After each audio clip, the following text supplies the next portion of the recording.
Hello there and welcome to Jump Into Success, the podcast from UKCPD. Okay, let's get going.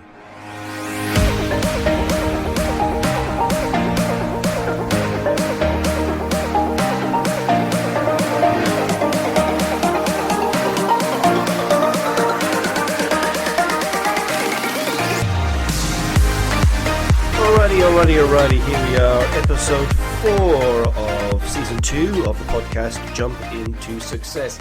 And a big hello to you. And here we are, we're well into September now, the first week in September.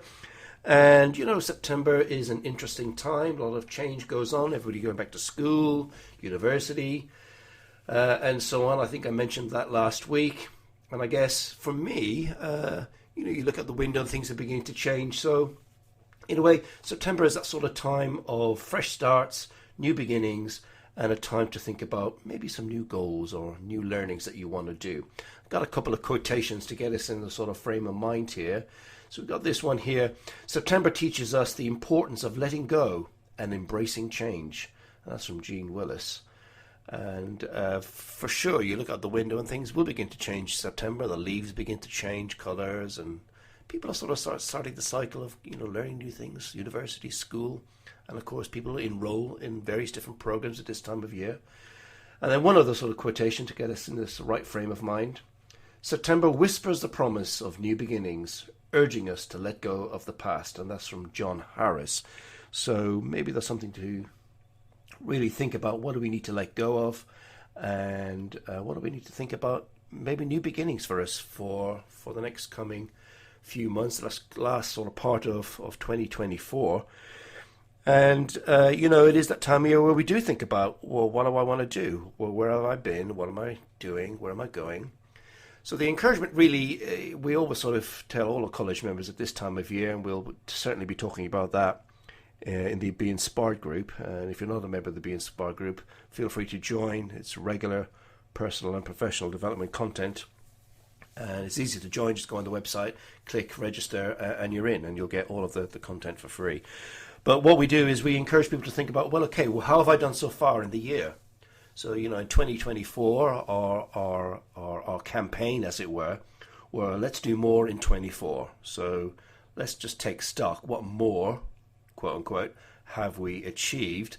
And what more do we want to achieve? So what new sort of focus do we need to bring to what we planned perhaps way back in January when we started the campaign of doing more in 24? How have we done? What can I see here and feel that says, yes, there's been a lot of success, but there's a little bit more to do. So we might need to tweak our strategy, or perhaps we've accomplished all of those things and now we're thinking about something brand new to focus on going forward. So that's probably worth considering. Just so take a little time, get a pen and paper, sit quietly with a coffee or maybe even a glass of wine if you're so inclined, and think about, where are we up to and what's new? Myself, what I've been doing is getting out and about. We're doing really, because we moved, I think everybody knows we moved here to the southwest in Somerset, and we're really enjoying getting out and about, walking. Lots and lots of walks around here on the coastal paths or up on the Quantocks. There's some woods, forest here nearby as well, which is so beautiful. We see a lot of deer in these woods. It's a fantastic amount of nature that's here. And it really does help, me just think about, what have I been doing? Where have I been going? What's important? Look at our successes and building on it. And in a way, this podcast came from that process. What else could we do to reach out to people, to encourage the concept that you can do more, you can be more successful, you can create more happiness and success in your life through personal development and NLP and coaching in particular. These are really useful methodologies to improve your life personally and of course professionally. So that's what we've been doing, and that's where the podcast came from, along with all of the other new things that we're doing here at the college, which of course includes the external broadcast, the videos. If you haven't seen those, be sure to check them out on social media. Some of them I think are quite amusing looking back at them now. But also you might want to consider, what am I going to do? And, I always, and I know I sound like a broken record with this, but think about engaging in something that really will give you the skills for life. And there's nothing better than NLP and coach training, and we've got lots of options on the website. Now, I don't want to turn this podcast into a big advert, so I'll stop talking. And so what have we got for you this week? Well, it's part 2 of the interview we did with John Lewis. So thanks for all the feedback that we had from last time, from part 1. So this week we've got part 2, where John talks a little bit more about his practice and how he built the business. And I know you're going to enjoy this. So be sure to subscribe wherever you listen to this and all of the various different podcast channels, because we've got some more great interviews lined up with some, not people who are actually members of the college, some really, really interesting people we've been talking to who have said yes, they'd love to be part of the podcast. So be sure to subscribe and to follow us, because that encourages us to do even more and to ask more interesting people, would you like to be on our podcast? And amazingly, so far, lots of people have said yes. So, okay, without further ado, here is part 2 of the interview with John Lewis. Enjoy. And I'm proud to say, Tony, I've built this business from nothing. I don't mean that in a financial sense, although, yes, I've not got a wad of cash, but like I said, I had a job that was kind of, but it's not like I came out of a background of HR or a background where I had a wad of clients coaching. Yeah. It was literally one day I stood up in a networking room, and I still remember it. I was due to graduate as my practitioner on the Saturday. The day before that, I went to a networking event, and I stood up for the first time, and people said, okay, what do you do? And I stood up like a robot and said, hi, I'm John, and I am an NLP practitioner and coach. Because that was the first time. That was the first day of my transition. I was a courier the day before that, but that was the first time I stood up and said, I'm a coach and NLP practitioner. And that was, I didn't believe it. I didn't believe it at that point, but that was my first kind of introduction into the business world of, okay, this is my new business now. This is actually, I was going to ask you about that, because I think you're a good model of somebody who's very good at networking. I've never been very good at that. I always feel quite uncomfortable with it. Whereas I've watched you, and I think actually we should model John, the old NLP modeling process, because you seem to be very good at it, and you also seem to enjoy it. Whether you do or not, I don't know. But what's that about? How do you manage to do the all of that kind of stuff that you do? It's not, I know, just standing up and going, "Hi, my name's John, and I'm a coach." But there seems more to it than that, surely. Yeah, 100%. I think for me, again, this goes back to the whole business, etc. It's about, the skills we've got as coaches and NLP practitioners, because it's very transferable around. I have clients, in their personal lives, clients, business clients, sports clients. The more people who can understand what you do, then they connect the dots into, okay, I can see how that can help me, or I can see how that can help my business. Yeah. So, you go to a room of networkers and people think, well, why do I want to go to a room of people who are solicitors, accountants, builders, etc. What we do, Tony, is person-centered, and we work with the person, not the industry per se. Yeah.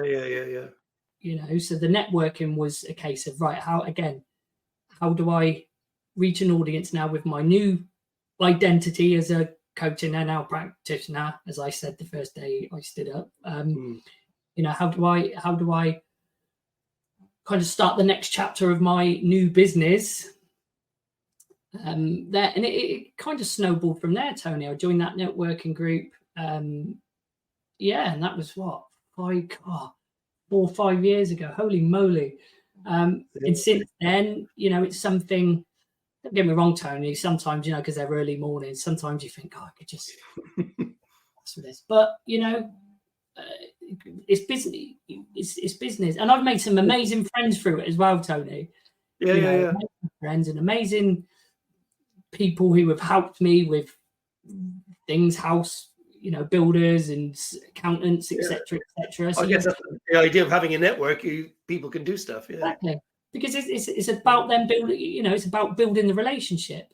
You build the relationship before people need to know, like, and trust you before they can think, okay, actually, you will be good for my team, or good for me, or I know so-and-so who I'm going to refer you to because, you're a good guy. And I think networking, and there's me saying 4 or 5 years, Tony, that's how networking has to be. It's a long game, because people want to trust you. They need to. Well, it's the old adage, people buy people, not the stuff. They trust you, they like you, they know you. Think, yeah, they're the guys who do that thing. So you mentioned 3 sort of areas that you work in: so personal, business, and sports. So we'll call personal life coaching if we can. So that seems to be part of what you do. Some business, and then some sports. Do you want to just maybe give a little bit of more information about those 3 different areas that you work in? Yeah. And again, I've had conversations with people, and they say, "Well, what area do you niche in?" And I've always said, "Well, I've never niched, just purely because when we work with a person, it's for them to understand what you can do and how they think you can help them, and that's transferable across everything. Any person with a brain, So it's more.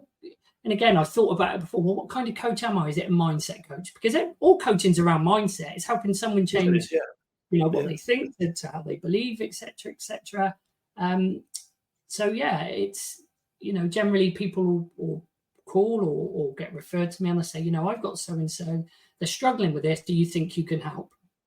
Yeah. And I'll say, well, yes, I do think I can help. I think it would. If I don't think I could, then I would be very honest and say, no, I think you're better off suited to a therapist or, other people in my network who I feel, they'd benefit more with their services. But I'm very proud of the work I've done, Tony.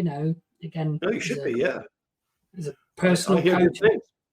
Yeah, thank you very much. Thank you. Yeah, like I say, Tony, still growing it. It's not like it's, again, I have a lot of conversations with people, as you can gather. And someone said to me, you must love it. You must wake up every day and think, gosh, I'm doing what, you do what you love. And I said to them, do not once have I done that, because I'm always thinking, okay, I need to keep the pipeline. What's next? It's not like I've ever sat there and gone, that's it. Just but by somebody saying that to you, it does remind you to have a little bit of gratitude. Actually, we're lucky that we're doing something we love, because otherwise it can become a bit, like the old job. So it is good to think, oh, actually, I am lucky that I'm doing something I love, and I am helping people and improving their lives. So we mentioned sports. So tell us a bit about that, because I know you were involved with the ice hockey team for a while. Yeah, so was it a rugby team, or was it both? I can't remember. So I still do a lot of work with Wootton Bassett rugby clubs. They've just been promoted against them, like a National 3 rugby club. So I do work with them. Again, I do work with them as a team, around kind of team development or mindset, setting goals. Again, all the brilliant things we do as coaches. Logical levels put in there. Again, all these tools and techniques that we've learned. When I tailor workshops for them, I work 1-to-1 with players for certain reasons, obviously, which is all confidential work, as you know. I've worked with Team GB Performing Arts. I've worked with a whole host at the minute. I'm working with a lady who is ranked #1 clay pigeon shooter, and she's off to the Euros next week, and she's hoping to be in the next Olympics. Wow, that's amazing. Yeah, and again, various sports people, gymnastics, golf. 2 young lads who are going on the European Junior Golf Tour. This is fantastic, John. I love it, Tony. And now I'm saying that loud and you saying that's fantastic. Actually, Tony, I'm very pleased with well, it's a good job we're having this conversation. You can go, wait a minute, I'm doing something here.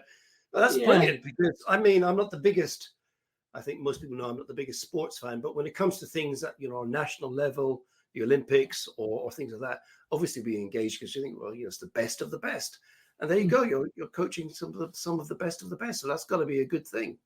It is, yeah. Like you say, Tony, even at that level, the difference is generally the 4 or 6 inches between ear to ear. It is, mindset. Yeah, exactly. And that's what I'm saying. And that's why it's so transferable, because we have all the, we have all the things that can take us to where we want in life, but it's 9 times out of 10 it's ourselves that kind of get in our own way, isn't it? It is, and I was just before we came on this call, I was speaking to a potential student. She said, "I've heard of this NLP thing, but I can't really figure out what it is." And I'm reading all these different things about what it is. And I thought, well, I mean, I could talk for hours and hours and hours. And I said, well, I think at one point we used to refer to NLP as the psychology of success and how successful people think and what it is they do. And as the words came out of my mouth, I went, actually, that is it. It's about what works. And why am I giving you these more complicated answers? It is about understanding, how is it that people are successful, modeling that, and then using that as a tool to help other people. So a couple of other questions, if I may. In business, and I mean, here at the college, because we obviously were in person, then we went online, we had to change how we do things and did things. And now definitely do things very, very differently.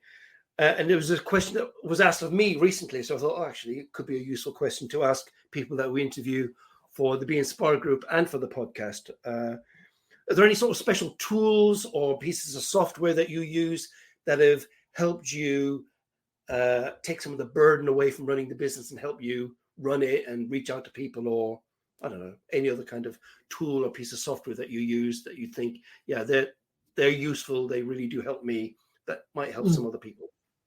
Yeah, well, for me again, Tony, when I came into coaching pre-pandemic, not once did I ever think I would now be coaching online. And again, we talk about sports. So I had a client who, she's an ultra runner based in Austria. I've got a couple of business clients based in Spain. But that's the thing now, Tony. It's a wider reach. I'd still rather be face to face and in person with somebody, but again, it's not about me. It's about if the client's happy doing this, on screen, then it's down to them. So just to go back to why I'm saying that, for me, Zoom has been, a game changer, especially with the training courses. Obviously, I deliver obviously through the college as well. The beauty with this is now, Tony, is people just log on. We do the content. We're able to do it in a very good and successful way. And for some people, all learned how to do that. Yes, I'm still learning. Tony.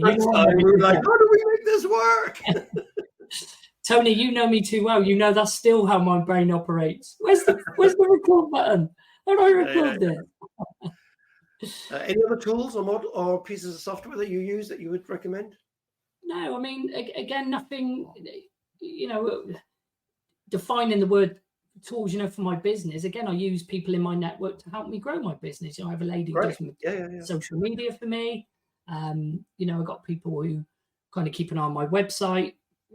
So it's again, using not necessarily just the tools, but look at your network and how can these people help you with your blind spots.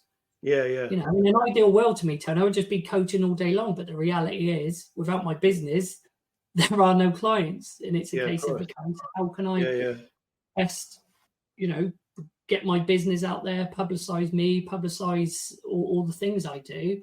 And a lot of it isn't what I'm good at doing.